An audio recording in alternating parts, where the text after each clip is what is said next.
მეცადინეობა 20-21. მესამე ნომრის ქვენომბრებში მოგვეთხოვება თესვის შემცველი გამოსახულებათა გამარტივება. ესე იგი, წილად მაჩვენებლიანი ხარისხის თვისებების გამოყენება. განვიხილოთ მესამე ნომრის პირველი ქვენომერი. 1.27 გამრავლებული 125 ხარისხად მინუს 1 ფრთხილებში ხარისხად 1/13. 125 ხარისხად მინუს 1 შეიძლება წარმოვადგინოთ როგორც 1/125. ახლა თუ წილად მაჩვენებლიან ხარისხს შევთქვით თესვით, მივიღებთ მესამე ხარისხის თესვი 1.27-ის ნამრავლი 1/125-ზე. 1.27-დან კუბური ფესი არის 1/13. 1.125-დან კუბური ფესი არის 1/5.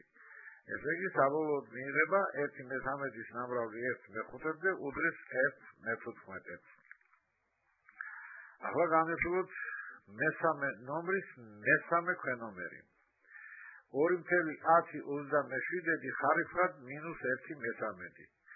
შევცვალოთ შერეული რიცხვით. მივიღებთ 64.27 ხარისხად მინუს 1/13. როგორც ვიცით, წილადი უარყოფითი მაჩვენებლით არის შებრუნებული წილადი დადებითი მაჩვენებლით. ამიტომ მივიღებთ 27.64 ხარისხად 1/13. თუ გამოვიყენებთ წილად მაჩვენებლიანი ხარისხის განსაზღვრას, მივიღებთ მესამე ხარისხის თესვი 64.27-დან და ეს უდრის 4/13. ახლა განვიხილოთ მესამე ნომრის მეშვიდე ქვენომერი. 8 ხარისხად მინუს 1 გამრავლებული b ხარისხად მინუს 6-ზე მთლიანად ფრთხილებში ხარისხად მინუს 1/13. როგორც ვიცით, ხარისხი რო ავახარისხოთ, საჭიროა ხარისხის მაჩვენებლები გადავამრავლოთ. ამიტომ 8 ხარისხად მინუს 1 ხარისხად მინუს 1/13 მინუს 1 გადამრავლება მინუს 1/13-ზე და გვექნება 8 ხარისხად 1/13.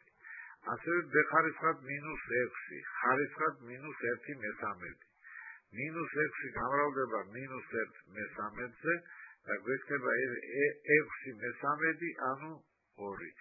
ამრიგად მივიღებთ მესამე ხარისხის თესვი 8 გამრავლებული b ხარისხად 2-ზე.